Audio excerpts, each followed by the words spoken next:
وانشق البحار. إن الحمد لله نحمده ونستعينه ونستغفره ونعوذ بالله من شرور أنفسنا ومن سيئات أعمالنا من يهده الله فلا مضل له ومن يضلل فلا هادي له وأشهد أن لا إله إلا الله وحده لا شريك له وأشهد أن محمدا عبده ورسوله أما بعد. Kita melanjutkan pembahasan tentang Dajjal. Sekarang kita akan masuk pembahasan makan khurujid Dajjal, tempat keluarnya Dajjal. Telah kita sebutkan tentang waktu Dajjal itu keluar dan telah kita bahas kalau waktu itu tidak ada yang bisa mengetahui kecuali Allah Ta'ala. Tetapi sebelum Dajjal keluar itu ada kejadian-kejadian besar yang mengiringi dan telah kita sebutkan. Sekarang kita akan membahas tentang tempat keluarnya Dajjal. Ada beberapa riwayat yang berbicara tentang masalah ini. Riwayat yang pertama dari Abi Bakar As-Siddiq radhiyallahu anhu, anna Rasulullah sallallahu alaihi wasallam qala. Rasulullah sallallahu alaihi wasallam beliau bersabda, ini hadis ini dikeluarkan oleh Imam Tirmidzi dan yang lainnya. Ad-Dajjalu yakhruju min ardin bil masyriq. Dajjal akan keluar di sebuah tempat di timur, yuqalu laha Khurasan, yang dinamakan dengan Khurasan. Tempatnya itu di timur itu namanya Khurasan. Yatba'uhu aqwamun ka'anna wujuhahum al-majannu al-mutraqatu. Dan nanti Dajjal akan diikuti orang-orang yang wajah mereka itu seperti perisai yang terikat atau ditempel dengan kulit, perisai dari kulit. Ya, hadis ini menjelaskan tempat keluarnya Dajjal secara pasti, yaitu Rasulullah SAW menjelaskan Dajjal itu keluarnya itu dari timur. Dajjal itu keluarnya dari timur di sebuah tempat namanya Khurasan. Dan Khurasan itu sekarang sudah gak ada. Nah, itu nama sebuah negeri namanya Khurasan itu gak ada. Kalau sekarang itu Khurasan itu terpecah menjadi banyak negara.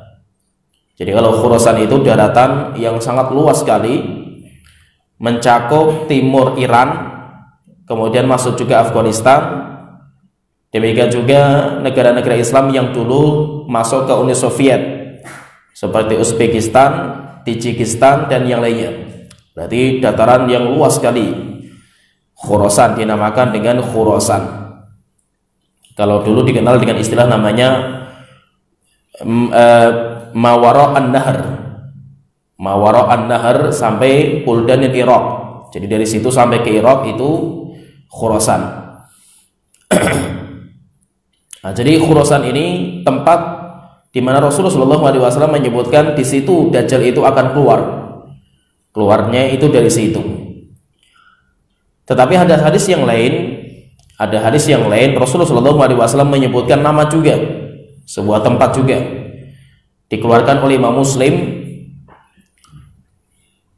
Dari Anas bin Malik radhiyallahu anhu, Rasulullah SAW beliau bersabda, yakhrujud Dajjal min Yahudiyati Asbahan.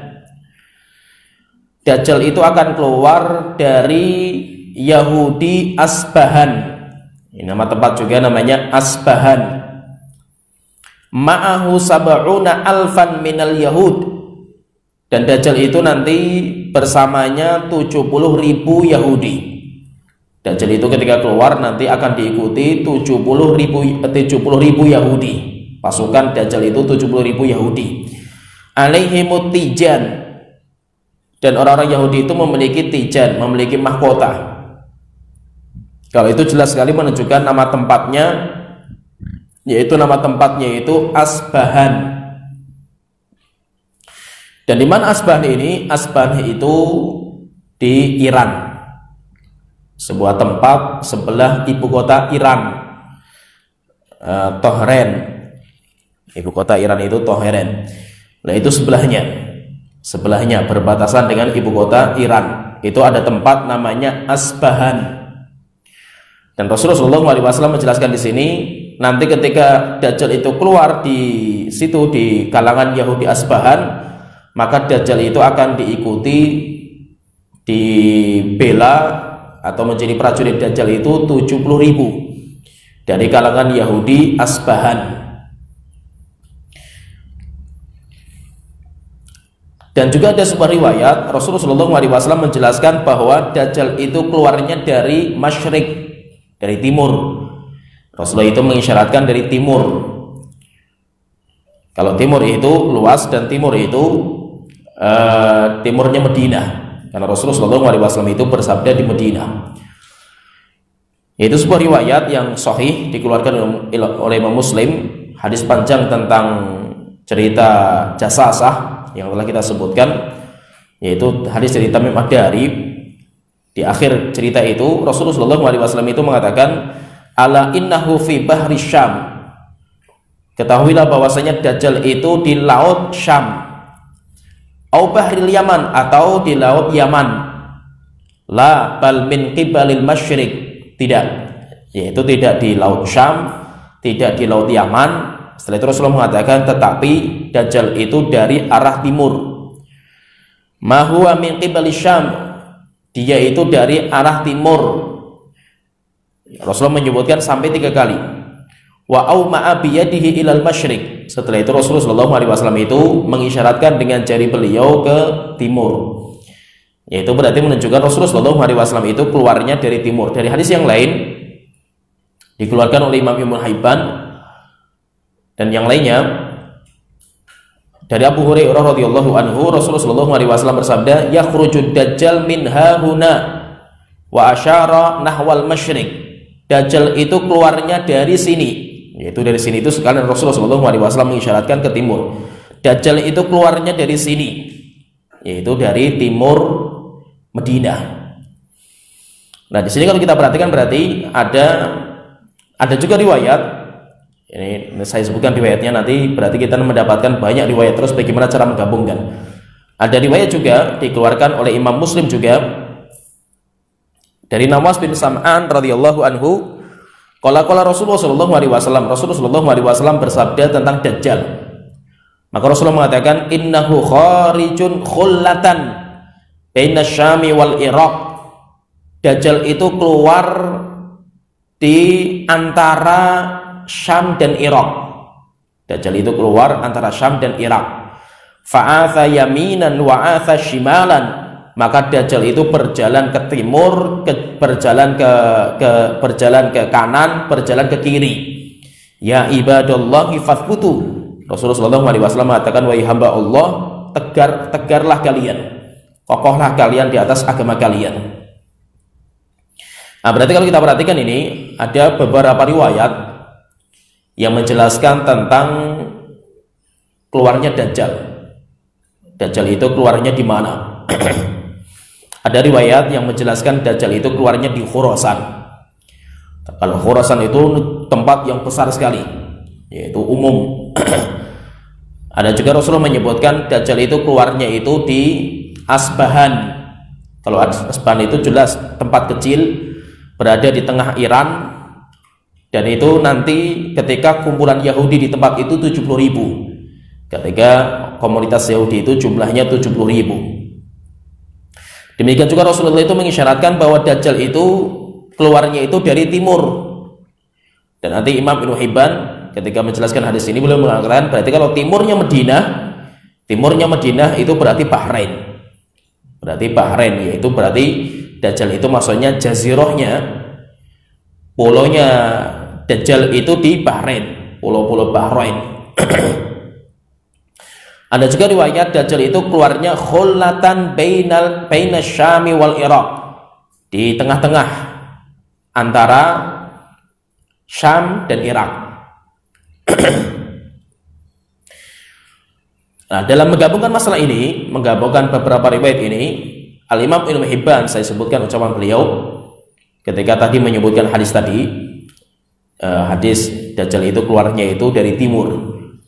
Maka Imam Ibnu Hibban mengatakan dalam kitab Sahih Ibnu Hibban, beliau mengatakan qaulu Abi Hurairah, ucapan Abi Hurairah, wa asyara nahwal masyriq. Rasulullah sallallahu alaihi wasallam itu mengisyaratkan ketika menyebutkan Dajjal itu keluar di mana, mengisyaratkan ke timur. Arada bihil Bahrain. Yang diinginkan sama Rasulullah itu adalah Bahrain. Kenapa? Li'annal Bahraini masyriqul Madinah. Karena Bahrain itu timurnya Madinah. Wa khurujud Dajjal yakunu min jaziratin min jazairiha. Dan keluarnya Dajjal itu dari sebuah pulau, dari pulau-pulau yang ada di Bahrain. La min Khurasan, bukan dari Khurasan. Bukan dari Khurasan. Walaupun ada riwayat tadi Khurasan, tetapi dibantah sama Imam Ibnu Khuzaimah. Bukan dari Khurasan. Wa dalil ala sihhati hadza annahu muwaththaqun fi jaziratin min jazairil bahr. Dan dalilnya kenapa kita katakan itu di pulau bukan di Khurasan itu, karena telah kita sebutkan hadis sahih dikeluarkan oleh Imam Tamim Ad-Dari itu, cerita Jasasah itu, bahwasanya Dajjal itu kan dirantai di sebuah pulau, pulau dari pulau-pulau lautan. Jadi intinya di pulau sekarang itu. Walaysa bi Khurasan bahrun. Sedangkan di Khurasan itu nggak ada lautan. Di Khurasan nggak ada lautan. Wala jaziratun, apalagi pulau. Karena pulau itu kan berarti kan di lautan itu. Yaitu dihimpit sama lautan. Sedangkan di Khurasan itu nggak ada lautan. Maka kalau di Khurasan itu nggak ada lautan, berarti nggak mungkin Dajjal itu keluar dari situ. Nah, ini kata Imam Ibnu Hibban. Berarti kalau kata Imam Ibnu Hibban itu, beliau lebih menguatkan dalil bahwa Dajjal itu keluarnya dari sebuah pulau. Kalau pulau itu berarti di laut. Pulau itu di laut. Sehingga kalau ada riwayat yang menyebutkan itu di Khurasan atau di Asbahan, maka kata beliau itu dibantah dengan hadis tadi. Maka beliau metodenya dijamak. Ini kalau kata beliau, ini kata ucapan beliau. Jadi bahwasanya Dajjal itu keluarnya dari pulau yang sekarang dirantai. Namun sebagian ulama mereka menjamak, dan jamak itu lebih mulia, lebih aula daripada tarjih. Yaitu ketika banyak riwayat seperti ini, maka kita jamak. Kalau Imam Ibnu Hibban tadi beliau mentarjih, mengambil satu riwayat yang paling kuat, kemudian yang lain dilemahkan. Kalau ulama yang lain itu mereka menjamak, dijamak. Kenapa? Karena riwayat-riwayat yang membicarakan tentang keluarnya Dajjal itu nggak ada kontradiksi. La ta'arud bainahuma, tidak ada kontradiksi di antaranya keduanya itu. Maka kita katakan, yaitu kata para ulama, maka yang menjamak itu, dan bagus sekali jamaknya ini. Maka kita katakan annal maksud bi khurujid Dajjal mabda'u fitnatihi. Yang dimaksud dengan keluarnya Dajjal, itu adalah awal fitnahnya. Walaysa makanu miladihi au makana baqaihi fil jazirah. Bukan yang dimaksud pembahasan kita di mana keluarnya Dajjal itu, maksudnya itu apa? Di mana sekarang tempatnya Dajjal, bukan. Kita bukan membahas tentang pulau Dajjal yang sekarang dirantai itu di mana, bukan. Kita bukan bahas itu. Tetapi yang kita bahas itu adalah di mana awal fitnah Dajjal ketika dia itu keluar. Nah, sehingga yang dibahas ini di sini itu yang kita bahas itu, kita membahas itu tentang awal kali fitnah Dajjal. Dajjal itu ketika datang munculnya itu di mana itu? Fitnah munculnya itu di mana? Bukan keluarnya Dajjal dari rantai, bukan. Kalau keluarnya atau Dajjal itu serang dirantai di sebuah pulau. Dirantai di sebuah pulau sebagaimana hadis Tamim Ad-Dari, dan itu tidak ada khilaf. Tidak ada khilaf, hadis sahih menceritakan Dajjal itu sekarang di pulau. Tetapi Dajjal bukan di situ fitnahnya. Kenapa? Karena pulau itu nggak ada orangnya itu. Pulau itu tidak ada orangnya, sehingga Dajjal nggak bisa membuat fitnah di situ karena nggak ada orangnya. Yang dimaksud dengan fitnah di sini itu ketika Dajjal itu memfitnah manusia. Maka ketika nanti keluar Dajjal dari pulau itu mendatangi sebuah tempat, maka fitnahnya muncul di situ. Munculnya di situ. Dan munculnya di mana? Munculnya itu di banyak tempat. Munculnya itu di banyak tempat. Terus di mana munculnya itu? Maka dikumpulkan lagi banyak riwayat ini, kita kumpulkan lagi, kita katakan bahwasanya Dajjal itu awal kali ketika membuat fitnah itu di Khurasan. Di Khurasan itu awal kali, dan Khurasan itu tempat yang luas sekali, dan itu awal kali fitnahnya Dajjal di situ. Jadi Dajjal itu keluar dari sebuah pulau, ketika keluar tidak langsung membuat fitnah itu, tetapi dia itu akan membuat kelompok dulu, akan membuat komunitas. Maka komunitasnya Dajjal itu ketika ke Khurasan, tepatnya ketika nanti Dajjal itu didukung sama orang-orang Yahudi. Ketika Dajjal didukung sama orang-orang Yahudi, maka disitulah baru nanti Dajjal itu akan membuat fitnah di hadapan manusia. Tapi ketika Dajjal itu baru keluar dari pulau, Dajjal belum bisa membuat fitnah itu. Kenapa? Karena nggak ada pengikut gitu. Dajjal belum ada kekuatan. Dajjal itu nanti dia itu akan memfitnah manusia ketika sudah punya kekuatan, dan itu ketika didukung sama pengikut. Dan pengikutnya siapa? Pengikutnya orang-orang Yahudi. Itu awal kali pengikut Dajjal yang membela Dajjal mati-matian. Nanti insya Allah pertemuan berikutnya nanti kita akan membahas siapa yang nanti akan mengikuti Dajjal itu siapa. Tapi kalau prajurit Dajjal, para pengawal Dajjal itu orang-orang Yahudi. Dan itu di mana? Itu di Khurasan. Khurasan luas sekali Khurasan. Termasuk di dalam Khurasan itu apa? Tempat di dalam Khurasan itu termasuk Asbahan. Kenapa? Karena Asbahan itu berdekatan dengan Khurasan. Berdekatan dengan Khurasan. Walaupun sebagian ulama mengatakan Dajjal itu bukan fitnahnya di Asbahan, bukan. Tapi awal kali fitnah Dajjal itu di Khurasan. Maka itu kenapa para ulama orang zaman dulu itu, manusia itu zaman dulu sempat heboh ketika Saibaba itu muncul. Ketika Saibaba itu muncul, setelah saya jelaskan dulu cerita Saibaba ini, orang dari India, ya kan, rambutnya pirang, rambutnya itu keriting. Jadi kalau kita lihat sifat-sifat Dajjal itu hampir ada, dan memang orangnya itu gempal. Jadi Saibaba dari India. Nah, kenapa dulu sempat ramai masalah Saibaba itu? Karena Saibaba itu termasuk dari Khurasan. Karena Khurasan itu zaman dulu itu masuk ke India Selatan. India Selatan sekarang ini, yaitu negeri India itu, negara India, daerah selatan itu dulunya itu masuk Khurasan. Dan Saibaba di situ. Orang India tapi India Selatan. Ketika Saibaba itu termasuk Khurasan, akhirnya ketika muncul, dan Saibaba pun dukun yang luar biasa zaman itu. Akhirnya apa? Banyak menghebohkan, sehingga banyak orang yang mengatakan dia itu Dajjal. Kenapa? Karena memang Khurasan itulah tempat fitnahnya Dajjal. Tapi rupanya apa? Saibaba meninggal dunia dan selesai. Walaupun pengikut Saibaba itu masih ada, tapi Saibaba sudah meninggal dunia. Nah, jadi intinya di sini itu intinya bahwa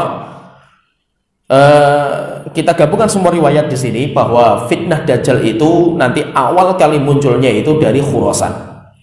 Dan Khurasan itu lebih nanti kata dibahas sama para ulama itu lebih khusus lagi, di mana di Khurasannya itu di sebuah tempat dulu termasuk dari daratan Rusia dan daratan Uni Soviet. Itulah daerah situ, yaitu nanti di Tajikistan. Jadi Rusia di mana itu? Yaitu sebagian mengatakan di Uzbekistan dan Tajikistan, yaitu daerah situ. Yaitu daerah situ nanti Dajjal itu munculnya itu sebagian mengatakan dari daerah situ, Uzbekistan dan Tajikistan. Itu masuk dalam dulu itu Uni Soviet, daratan Uni Soviet. Setelah itu ketika Uni Soviet pecah, setelah itu menjadi negara-negara Islam. Nah, sekarang kita bahas juga di sini tentang Asbahan. Sedikit kita bahas masalah Asbahan. Asbahan itu masuk di dalam tengahnya Iran. Di tengahnya Iran. Dan nanti ketika Dajjal itu keluar, orang-orang Yahudi di Asbahan itu sudah mulai banyak. Jumlahnya berapa nanti pasukan Dajjal itu kan jumlahnya 70.000. Nah, maka di sini ada sebuah pertanyaan di sini yang aneh sekali. Kan kita mengenal namanya Iran. Iran itu kan Syiah. Kalau slogannya Syiah itu kan al-maut lil Amerika, al-maut lil Israel, al-maut lil Yahud. Ya kan, kalau orang Syiah itu kan slogannya seperti itu. Anti sama Amerika, anti sama Yahudi dan yang lainnya. Nah, tapi nanti Dajjal itu ketika mau keluar itu, keluarnya itu ketika orang-orang Asbahan itu, pasukan Dajjal itu sudah jumlahnya 70.000. Dan Asbahan itu malah di tengah-tengah Iran. Itu di tengah-tengah Iran. Maka ini yang membuat kita itu harus terbuka mata kita bahwa orang-orang Syiah itu gabungan sama orang Yahudi. Walaupun slogan mereka itu anti Yahudi, Syiah itu anti Amerika, tetapi orang-orang Yahudi yang tinggal di Iran itu aman tentram. Yang tidak punya hak di Iran itu hanya orang Sunni. Kalau orang Sunni nggak punya, hatta masjid nggak punya, satu pun masjid nggak punya. Dulu punya masjid satu, orang Sunni itu tinggal satu, itu pun dibakar sama orang Syiah. Sedangkan orang-orang Yahudi punya sinagog itu, tempat ibadahnya itu banyak sekali Yahudi itu. Bahkan makmur, orang-orang Yahudi yang tinggal di Iran itu makmur. Nah, komunitas Yahudi yang tinggal di Asbahan itu sudah lebih dari 30.000. Sekarang itu sudah lebih dari 30.000 Yahudi. Dan nanti semakin banyak nanti kumpul orang-orang Yahudi ke situ, semakin banyak di situ, sampai nanti kalau sudah 70.000 pasukan orang-orang Yahudi di situ, maka nanti yang menjadi pengikut Dajjal itu orang-orang Yahudi ini. Nah, dan anehnya itu kok bukan Yahudi Israel? Kenapa bukan Yahudi Israel itu? Padahal Israel kan sekarang negara Yahudi itu. Ya, tetapi yang dibahas sama Rasulullah SAW itu Yahud Asbahan, bukan Yahud Israel. Asbahan yang dibahas itu adalah Asbahan itu. Berarti menunjukkan apa? Menunjukkan bahwa nanti orang-orang Yahudi itu mereka akan berkumpul, markas mereka, kekuatan mereka itu di Iran. Kekuatan orang Yahudi itu malah di Iran. Dan mereka sudah mendapatkan suaka keamanan dari orang Syiah. Suaka keamanan, bahkan sebagian orang-orang Yahudi mereka ketika ditanya apakah punya niatan untuk keluar dari Iran, kata mereka enggak. Kita tinggal nikmat di sini itu. Yaitu di Iran itu orang Yahudi itu paling nikmat. Jadi termasuk kelas yang termasuk orang yang sosialnya tinggi di sana, orang-orang Yahudi itu. Mereka punya hak, bahkan di parlemen pun mereka punya. Mereka ada yang dari utusan dari parlemen, demikian juga mereka punya hak semuanya. Tempat ibadah mereka aman, demikian juga yang lainnya, orang-orang Yahudi itu. Nah, nanti ketika mereka sudah mulai banyak pengikutnya itu, pasukannya sudah mulai banyak, 70.000, Rasulullah SAW itu menyebutkan itu ada 70.000. Kalau ada 70.000, maka nanti Dajjal itu sudah siap membuat fitnah. Maka itu kita katakan di sini bahwa Dajjal itu keluarnya itu kita katakan bukan dari jazirah. Kalau dari jazirah itu memang keluarnya Dajjal dari rantai, iya. Tetapi bukan langsung membuat fitnah di hadapan manusia. Dajjal itu harus menguatkan dua kekuatan itu, harus kuatkan. Sehingga nanti dia itu akan menguatkan diri sampai ketika kuat, maka nanti dia itu baru nanti akan membuat fitnah di manusia. Dan fitnahnya Dajjal itu nanti pusatnya khullah baina Syam wal Iraq, disitulah fitnahnya itu. Nah, jadi antara Syam dan Irak itulah nanti fitnahnya Dajjal paling kuatnya di situ. Jadi pasukan Dajjal paling kuat itu antara Syam dan Irak, dan itu nanti di situ. Kenapa? Ini karena memang tempat-tempat ini yang paling rawan untuk fitnah Dajjal itu. Setelah itu nanti ketika sudah kuat lagi Dajjal itu, maka dia nanti akan mendatangi semua tempat. Ma min ardin, tidak ada sebuah tempat illa sayata'uhu Dajjal, kecuali nanti akan diinjak sama Dajjal, semua tempat. Tetapi sebelum nanti Dajjal itu pergi ke tempat-tempat semua ini, maka dia itu nanti akan menguatkan kekuatan.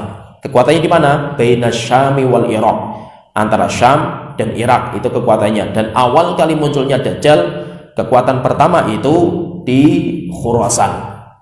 Pertama itu nanti di Khurasan, terlebih ketika Dajjal memiliki prajurit pasukan dari orang-orang Yahudi Asbahan. Dan nanti orang-orang Yahudi Asbahan itu nanti akan disebutkan nanti insya Allah setelahnya, yaitu insya Allah pertemuan selanjutnya. Pengikut Dajjal itu nanti orang-orang Yahudi itu memiliki pakaian. Jadi mereka itu punya pakaian khusus, pakai kain namanya toyalisah, itu pakaian mereka. Itu prajuritnya Dajjal. Itu prajuritnya Dajjal itu orang-orang Yahudi. Ya, sampai di sini pembahasan kita. Nanti insya Allah kita masuk di pembahasan berikutnya, atba'ud dajjal. Siapa saja nanti yang akan mengikuti dajjal itu, siapa saja. Ya, sampai di sini wa akhir dawana alhamdulillahirabbil alamin sallallahu alaihi Muhammad wa ala alihi washabihi ajmain. Yuk salurkan donasi Anda untuk Pondok Pesantren Darussalam ke nomor rekening ini. Syukron jazakumullahu khairan.